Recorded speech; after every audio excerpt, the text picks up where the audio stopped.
deal. Chris, you did such a fine job. Why don't you open us when you sit down? Dear Father, thank you for this day and the blessings of the Lord. Just thank you for another opportunity to come into your house, Lord. We have a lot of names listed on that board, Lord. We just lift each one of them up to you. Whatever the need is, Lord, we just put it in your hands and ask that you work in each situation as you see fit. Lord, we lift up this Joyce's family, Lord, and the loss of her, the church as well, Lord. It's a big hole that it takes to get used to not seeing her sitting in that pew over there, Lord. Just knowing the needs of that family with Mr. Rainer and then Sandy living off and just everything, Lord, we lift them up to you. Lord, just pray that we'll be a strong ministry for you in this time, for Sandy and Mr. Rainer. Lord, we just thank you for what she meant to all of us. Lord, I pray that you'll be with him as he leads his class tonight, Lord. Just pray that we'll all take information that is useful and beneficial to us in our service for you. Thank you for loving us and for salvation through your Son, Jesus. Amen. Yeah. Well, the reason I'm shooting behind the 8-ball this evening is because I knew what I was saying was true, but I couldn't find where the Jehovah's Witnesses admitted it. So it took a little while, but I found it. So before we kind of get off into that, who needs the stuff from last week? All right, let's see. Yeah, all right, there's that one. And actually maybe a whole, there you go, that's a whole set. All right, who else? Oh, that's a whole set too, congratulations. All right. Yeah, actually, there you go. I outsmarted myself and I put them together in sets and I didn't realize it. Okay, so those are the ones from last week. These are two, look, we're not going to read through these. This is not me giving you Jehovah's Witness propaganda. But these are selected articles from a couple of the Watchtower publications.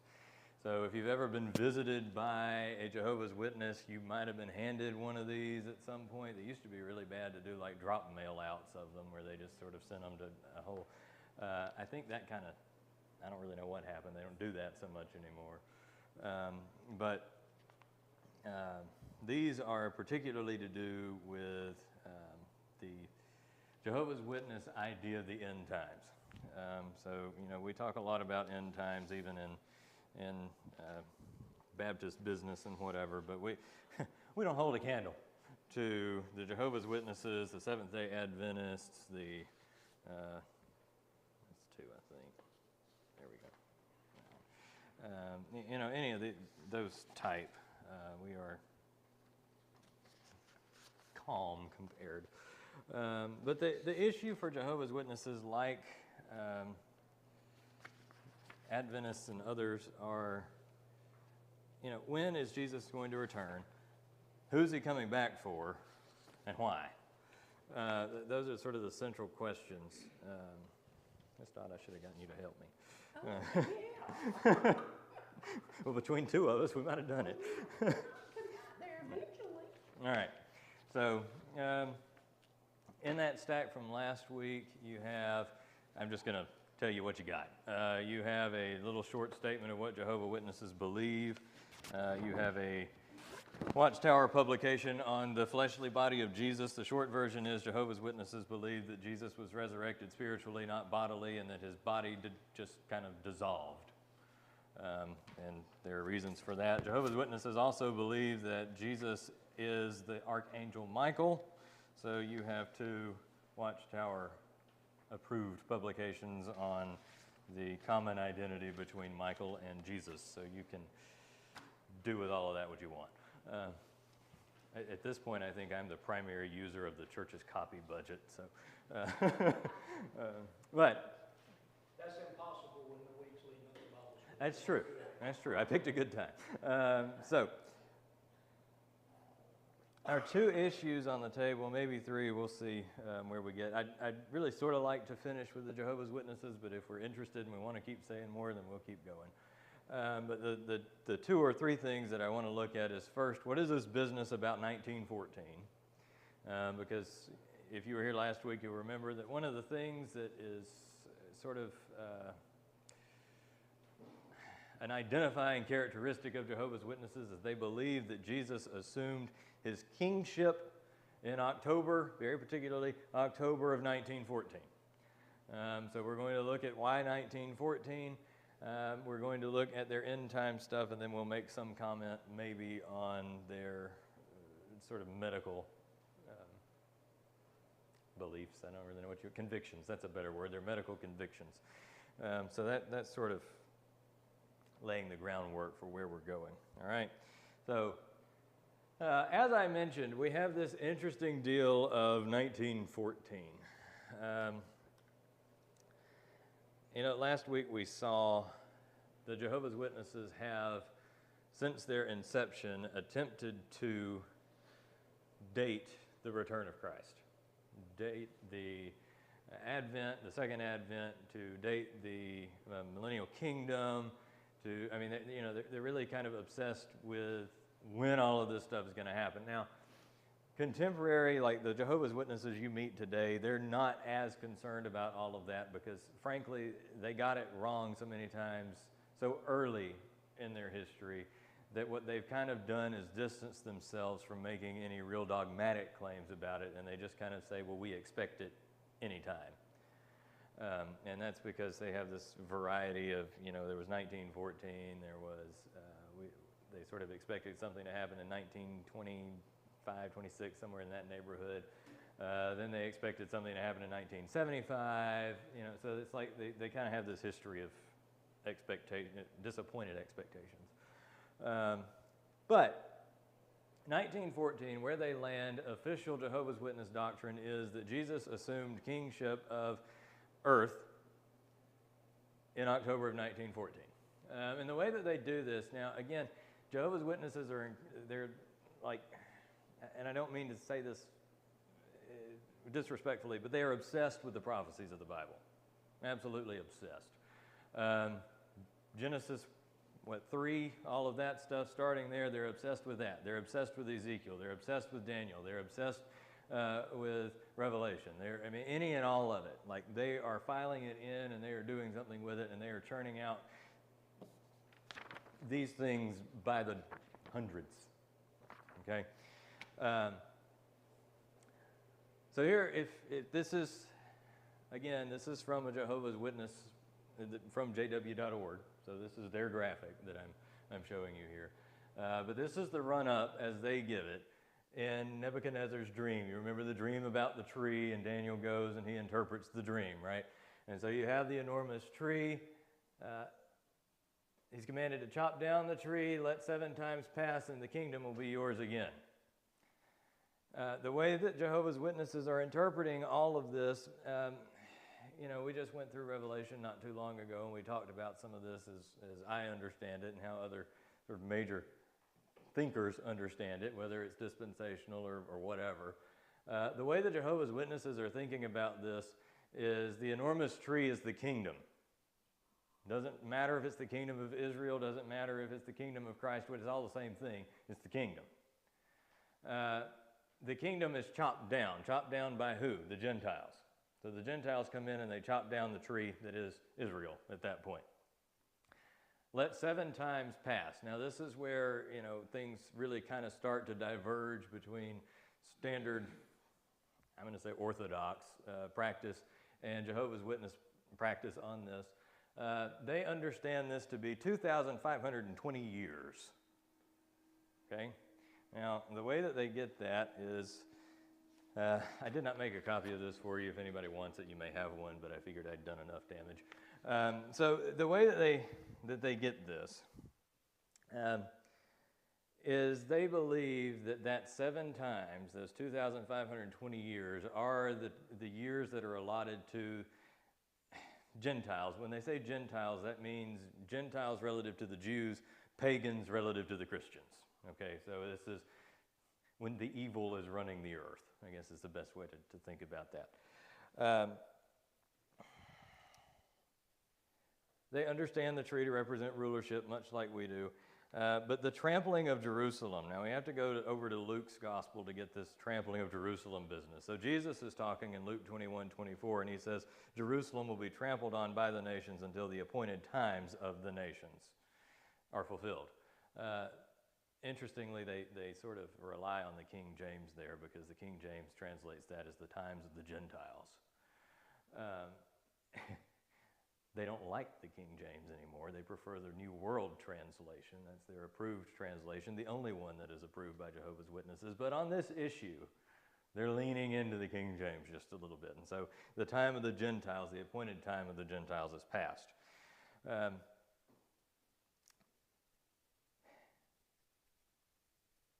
607 BC, or BCE, depending on who you're, whatever dating scheme you're looking at. This got changed, 10 or 15 years ago. It used to be before Christ and Anno Domini in the year of our Lord. Of course, now it's before Common Era and Common Era. Functionally the same thing. They just took the religious significance away from it. The Jehovah's Witnesses have gone along with it because it doesn't matter. October, here we go, October 607 BC, Jerusalem is destroyed. Okay? Jehovah's throne at that point becomes vacant because the Davidic kingship is no more. When Jerusalem is destroyed, we don't have the Davidic kingship anymore.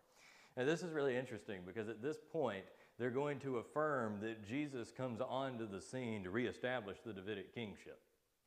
And they are going to affirm that in October of 1914, Jesus took up that throne and that Davidic kingship. What they're also going to affirm, though, is after the millennial reign and Armageddon, Jesus abdicates the throne because you don't need it anymore. Now you have Jehovah dwelling with his people. And Jesus becomes another one of the guys. Because remember, Jehovah's Witnesses do not believe in the deity of Jesus. They believe that he is a created being. He's the first created being, that he's a created being. He is given power by God. At the incarnation, he comes down. At his baptism, he's adopted, in a sense, by God and ordained for the purpose. Goes to the cross, does all of that, resurrected spiritually, not bodily.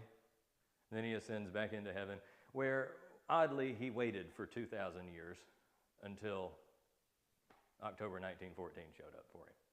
Because prophetically speaking, in their understanding of it, he couldn't assume anything until the prophecy had been up. So Jerusalem is destroyed, 607 BC. You've got 2,520 years. That's the appointed time of the nations. Once that is fulfilled, now Jesus begins ruling in heaven as King of God's kingdom. Now you'll remember what we said about that last week, which is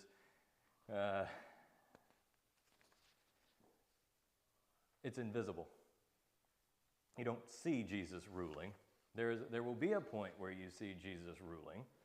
But in 1914, they did not expect to see Jesus. This is another spot where Jehovah's Witnesses have sort of changed the idea as they went along. Some people thought, okay, 1914. Well, the initial thought was that 1914 is when Armageddon would happen. It did not. Now, 1914, very interestingly, Jesus beginning to rule God's kingdom and the tribulation start at the same time in Jehovah's Witness thought. So we're, speaking like a Jehovah's Witness, we're in the end times, and we have been since 1914. Okay? At Armageddon, whenever Armageddon happens, you get the revealed Christ, who, well, just before Armageddon, you sort of get the revealed Christ. Now, weirdly, okay, so I know this is sort of scattered, but it's kind of scattered in their doctrine too.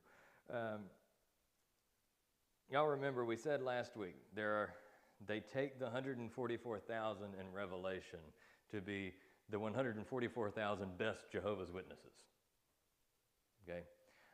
The majority of which have been chosen because, again, the end is in any moment. Like, it could happen before we breathe next, right? So the majority of the 144,000 have already been chosen. They get to rule in heaven with Christ for as long as he's there. Everybody else goes to the earthly paradise. Now, we believe, we read Revelation, we understand that the earth is destroyed and recreated. Jehovah's Witnesses do not believe that. Jehovah's Witnesses just believe that the world is sort of restored without the destructive element. I think this sort of comes out of they don't like hell, the idea of hell. Anything that's destructive in that way, they don't particularly go along with, which is, I don't know, it seems convenient, and I hate to be that way, but it does. It seems convenient. But if you're not Jehovah's Witness, you don't get to live on the earthly paradise. You just are annihilated and cease to exist. Like, period. Your soul ceased to exist. They don't believe. They believe that a person is their soul, right? The body is of no consequence to them once death happens. But also, when you die, your soul dies. So, when you're resurrected, remember Jesus' resurrection to Jehovah's Witnesses is spiritual. So our resurrection is spiritual. If you are consigned to annihilation, you just never come back. It is over. So in some sense, I'm not saying that they're trying to have their cake and eat it too with atheists, but that atheist idea of when you die, that's it, there's nothing beyond it. For Jehovah's Witnesses, if you don't believe in Jehovah and you don't follow Jehovah's Witness practices, that's what you get, is just nothing. All right, so that was all very convoluted. To say the 144,000, because it's a spiritual resurrection, logically, for them to reign in heaven, what has to happen? They have to be dead. So, whoever is remaining is just going to drop dead at some point. Now, there won't be enough of them for it to really be noticeable because the majority of them have already been chosen. It's not like there's going to be a singular day where on the news it's like, very curiously today, 144,000 people have died. Like, you're not going to see that. But they think that there's a moment where those 144,000 die and their souls are, use our language, raptured up into heaven, and so they begin to reign there. And you have Armageddon, and then whoever is alive after Armageddon also has to die, and then you have earthly paradise. So it's a very, very weird idea of end times in terms of just individuals, right? Any questions on that before I move to the broader picture? All right, so here you go. These are all sort of 60s, 70s, 50s publications from Watchtower on this issue. You'll remember that they believed the end would come during the lifetimes of everybody who was alive in 1914.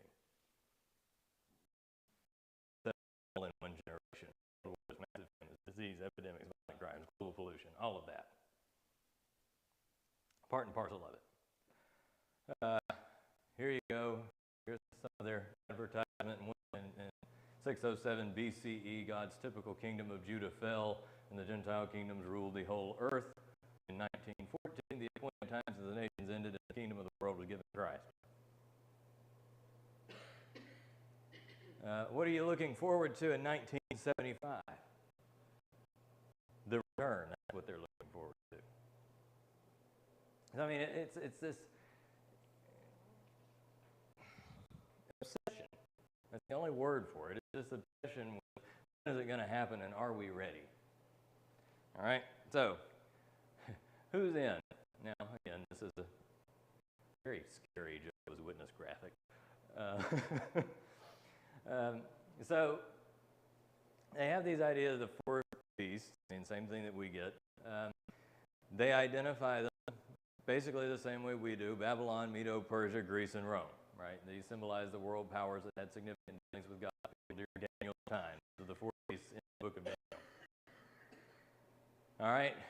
Then you have the seven-headed wild beast. So the four beasts in Daniel sort of get like the trajectory is we're moving toward the seven-headed wild beast, who is all political power. This is all political power through history. Anybody who's ever dominated any part of mankind, they are in sort of this understanding of this seven-headed wild beast, okay? We move from that to the wild beast with two horns like a lamb coming out of Revelation. And that, I'll just read those two paragraphs there. It ascends out of earth and speaks like a dragon. It makes fire come down out of heaven and performs signs as the false prophet. So now you know this is the beast and the false prophet is where they're getting this. As a two-horned beast and a false prophet, you want to know who the false prophet is, it's Anglo-America. So basically Britain and the United States. We'll talk about why in a minute. Anglo-America misleads Earth's inhabitants and tells them to make an image of the wild beast that has 7 heads and 10 horns. Now, we get another beast, the scarlet-colored wild beast. You remember this one. As the King James puts it, the whore of Babylon rides the scarlet beast, right? Jehovah's Witnesses will say that this is Babylon, or that the great whore is Babylon the Great, and the beast is described as an 8th king. At first, the prostitute controls the wild beast, but later she is destroyed by it, and she represents the world empire of false religion. So you've got false religion riding on the back of the United Nations. What I want you to see out of this is how intensely political this implication is, and also how critically but American it is. You're not really going to go anywhere else in the world and find an assumption that the United Nations is the scarlet beast. Now, there are those who, might think that it's the Antichrist, or that the Secretary General of the UN will be the Antichrist, as, famously given to us by the Left Behind. Nikolai, whatever his name was,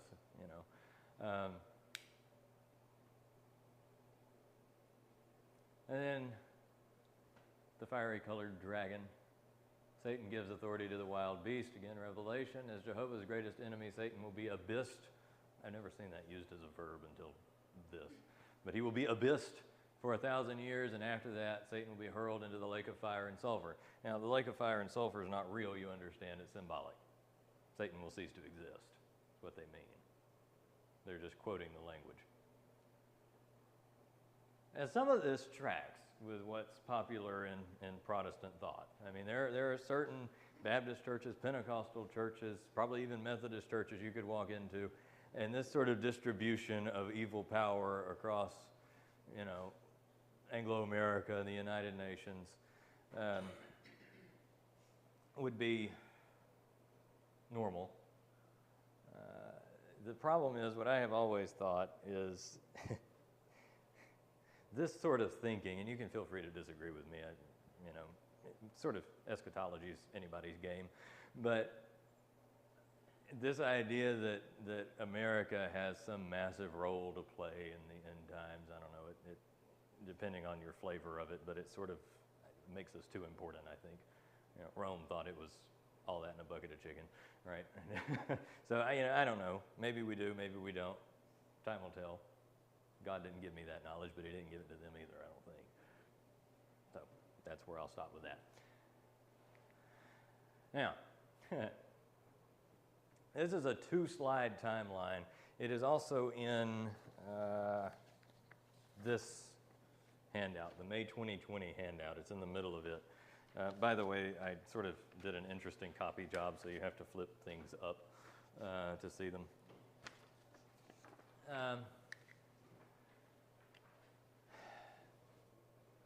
For a very long time, the Jehovah's Witnesses would not stake a claim on who the king of the north and the king of the south is. We know this from Daniel. Is it Daniel? Gog and Magog. That were Daniel and Daniel. Who are these guys? Jehovah's Witnesses would not say. They would say, we don't know who they are, but we know they're going to be major global powers. They are now quite comfortable to say that Germany became king of the north in 1871 and Great Britain became king of the south. Not the United States, which is sort of interesting, but they're keeping it in Europe, I think. And so this is a very complicated little timeline. This middle line right here is the seven-headed wild beast roaming the earth. Okay, so they're just sort of putting this out there that he continues to go even beyond where this timeline starts. And of course, he's going to follow through all the way to the end. This bottom line is sort of the activity of the church, which by the church they mean the Jehovah's Witnesses. So it's going to start with Russell.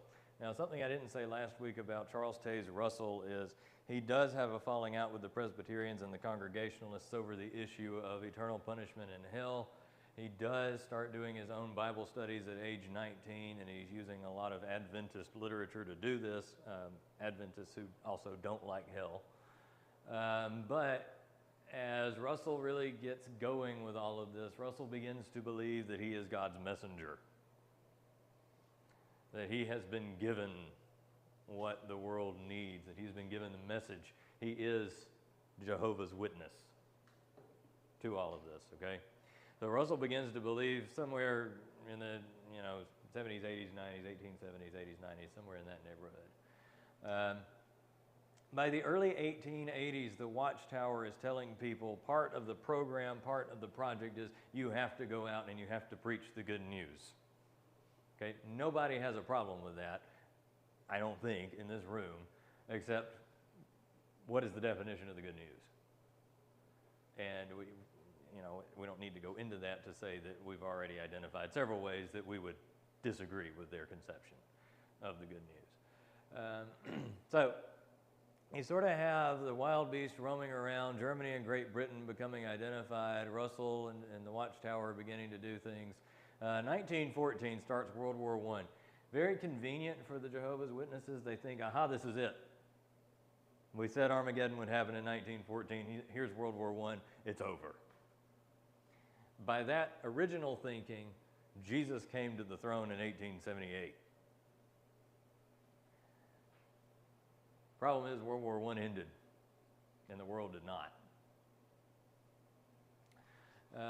So now they sort of have to revise things. From 1914 onward, they call it harvest season. That the Lord has begun to bring people into the truth of His Word through the preaching witness of the Jehovah's Witnesses.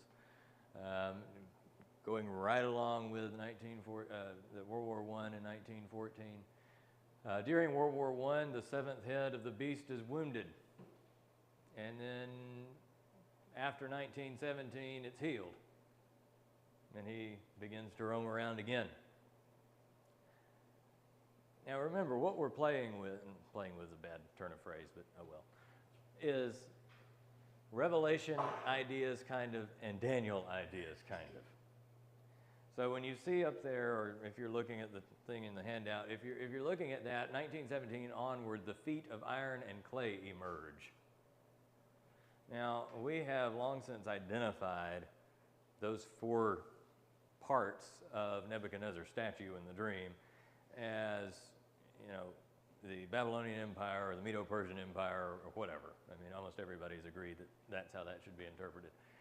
They also interpret it that way, but it's sort of like the spirit of those nations begin to come back and begin to infiltrate sort of the world again.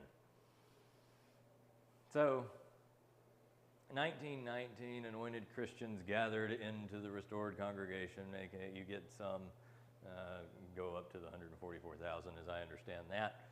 Now down here on the bottom is sort of increasing kinds of persecution and evil activity in the world otherwise. So from 1914 to 1918 in Britain and Germany, Jehovah's Witnesses were imprisoned. That is one of the sad stories of the Jehovah's Witnesses. I do not go along with them. I do not believe the way that they believe, but I also do not think anybody ought to be imprisoned for what they believe. That's between them and God. Right? Britain and Germany didn't play that. Britain and Germany said, no, we're putting you in. 1918, members from the headquarters, from the Watchtower, are imprisoned in the United States. Here's the other side of it. 1920, the League of Nations is founded. Now, if you know your history, the League of Nations was Woodrow Wilson's great contribution. He thought that this would be the thing to keep world peace following the First World War. Problem was, Wilson ponied up and went into the League of Nations like he had something to bargain with, and he didn't, because the country was not behind him on this. Notice that we're still looking at King of the North, King of the South business right here. What started as Great Britain, somewhere around 1930, becomes Anglo-America. Now America gets in it. Why? Well, because in 1939, World War II happens. Now, Germany's still King of the North for most of World War II, and then the Soviet Union gets added to it. Now, again, depending on your context, depending on what you've been taught, you may have been taught that Russia was Gog or Magog, whatever. The Jehovah's Witnesses go with that, but it's the Soviet Union and its allies, so the axis of evil in World War II. That's the King of the North now. Britain and the United States are the King of the South, and the UN is founded. Now, on this issue of the UN being founded, this is the one time where the King of the North and the King of the South come together and work on something. For them, that's a fulfillment of prophecy. And that is also why the UN is the Scarlet Beast, because it is the product of the King of the North and the King of the South working together. Okay? They've given us a nice wrinkle in the timeline there, so we don't have to deal with too much. Russia and its allies continue to be the King of the North.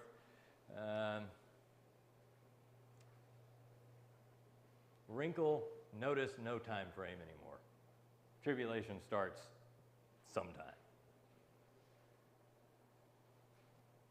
And I guess you'll all probably start calling me a Jehovah's Witness because you know how I feel about whether or not the church goes through the tribulation, so I guess I'm with them on that. But we mean something different when we say that. But the UN, let's go back to the second line for a minute. The UN is founded, the nations proclaim peace and security. Of course, we knew that not to be true at the UN. All of this happens, and then we have Middle Eastern wars and things of that nature to go on, so that is no longer true. The church continues to be attacked during the tribulation. It'll be almost destroyed, is their belief. Eventually, Gog invades the land of God's chosen people, and we get to Armageddon, where at the end, the one seated on a white horse completes his conquest by destroying Gog and his army.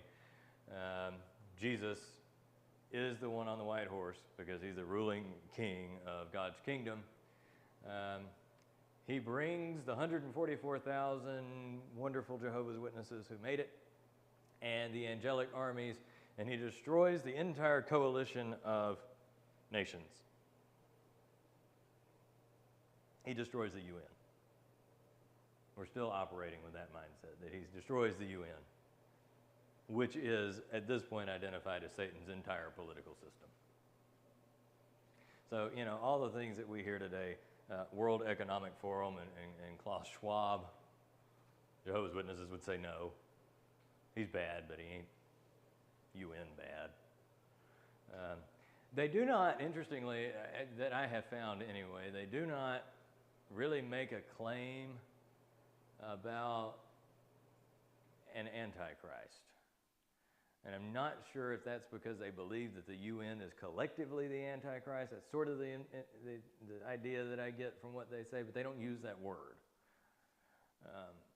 And I think that's partly because of the way that they identify Jesus, so to have an Antichrist is sort of a bit problematic when you're not affirming the deity of Christ. But, by the way, just to finish this thing out, 1933 to 1945, over 11,000 witnesses are imprisoned in Germany. 1,600 are imprisoned from 39 to 45 in Britain, and there are 2,500 mob attacks against the United States between 1940 and 1944.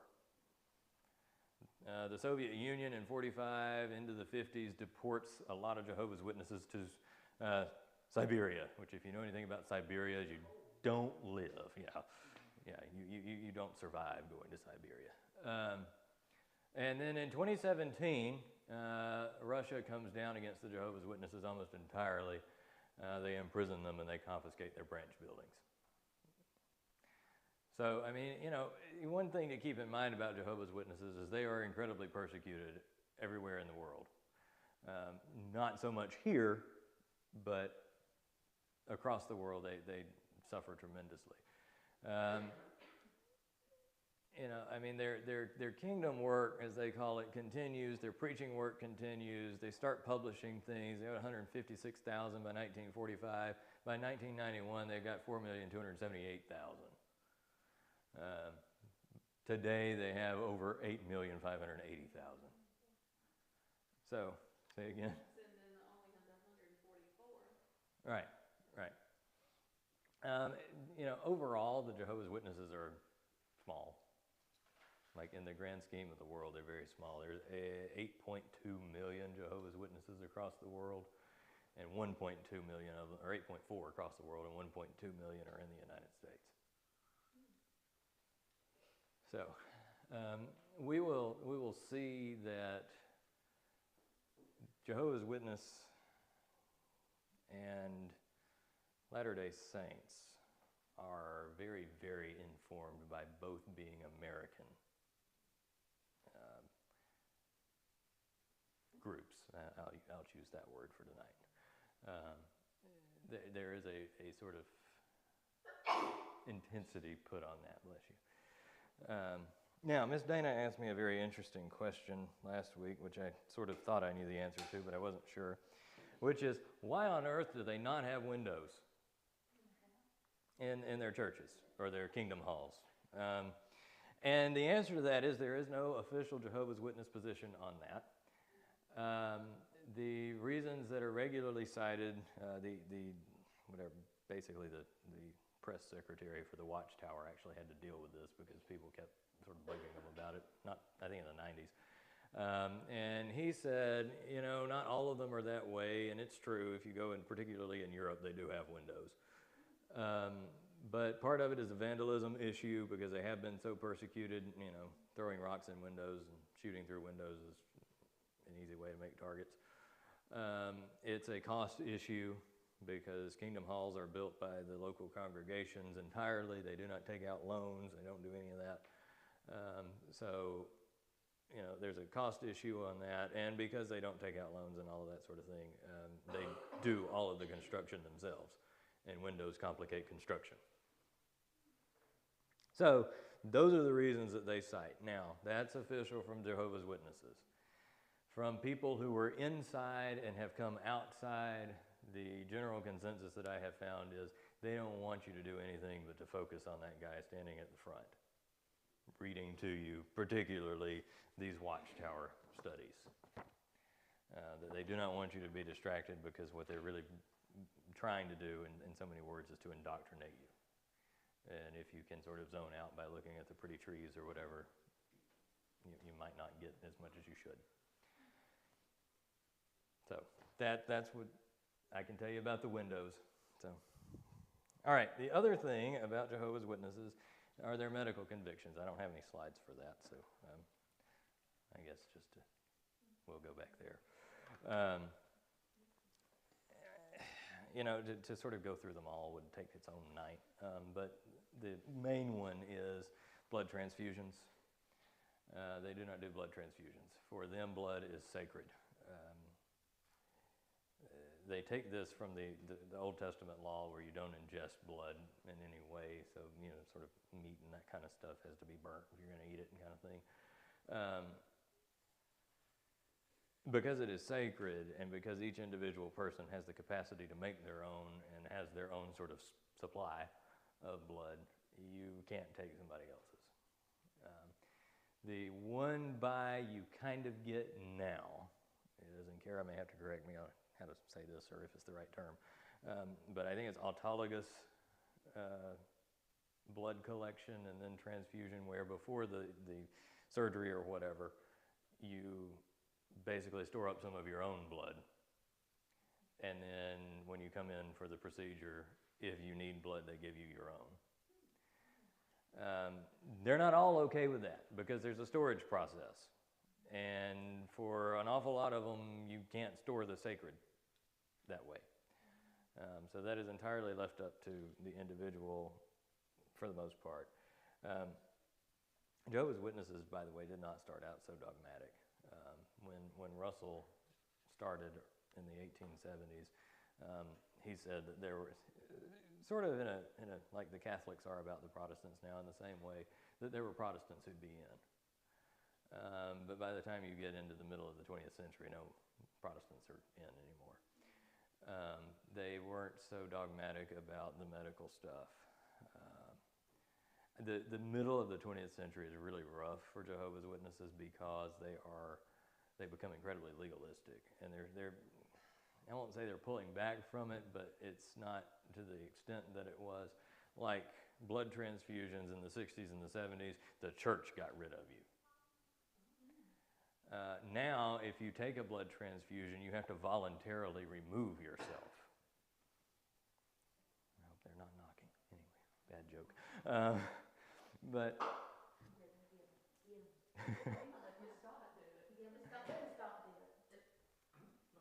Don't make me come out there.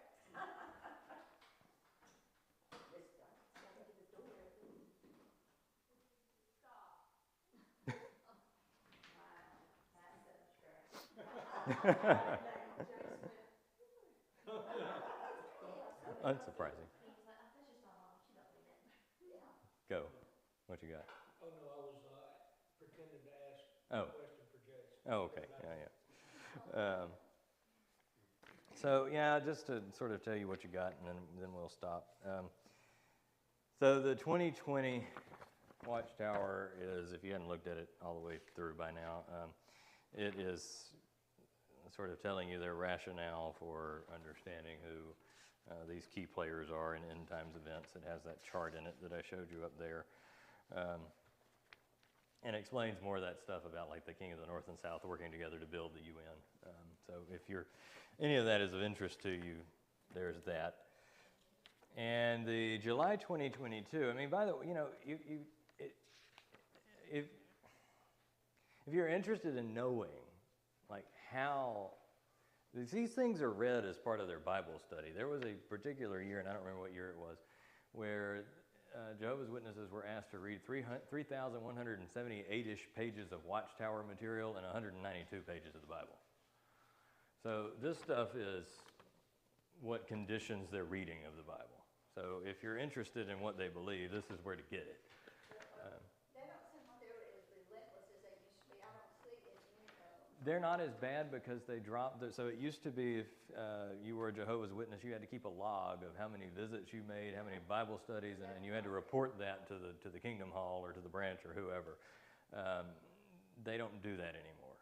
So it's sort of, they've kind of taken that's between you and God whether you've done enough mentality now. But I mean, all of their, they dress a certain way. Now their perspective on alcohol is very interesting because it is about the most non-policy I've ever heard, which is you do whatever feels good to you, but don't get drunk. And you would think that they would be sort of like hardliners on something like that, but they're not. They're not. All right, other questions or thoughts before we wrap it up? Do we need another week on the Jehovah's Witnesses, or shall we move on? We shall move on then. Where do y'all want to go? So, question. Yep. Like the Seventh-day Adventists are kind of, they would fit nicely behind this? Can you do that in a Sunday? Because I'm thinking Yeah. about the Bible school group. Yeah, I can do. And I know for sure we're not going to cover the Mormon in a week because I'm going to have a ton of questions. That's right. So then what I'll do is I'll have introduction week, and then week 2 will be Chris's questions. So I'm thinking if there's something we could do next Sunday in a one sitting session. Yeah. Because of Bible school, maybe the Seventh-day Adventists or Scientology. Yeah, I need more time with them. Okay. Seventh-day Adventist, I could probably shoehorn, it'll be a lot, but I can probably shoehorn it in a week.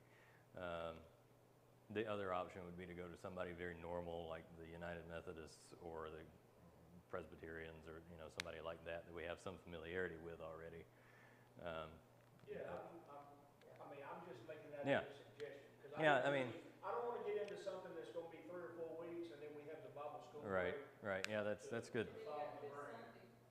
Then you go, yeah, that's true. So we need a week, skip a week, a week, skip a week. What we Is see the the way- second week one? Fifth Sunday thing. Oh. So, okay. Let's see what we can do with Seventh-day Adventists next week. I think we can. The big deal with the Seventh-day Adventists is we've already kind of got the Adventist part under our belt for the most part with this. The issue is going to be the Saturday worship. Yeah. Yeah, I think I mentioned last week, is from what I've read, the whole not participating in Saturday worship, you are essentially taking on the mark of the beast by worshiping any other day. Yeah. So. All right, good. Well, thank you. Is this still being what y'all want it to be? Okay, it's cool. good. Okay. Well then,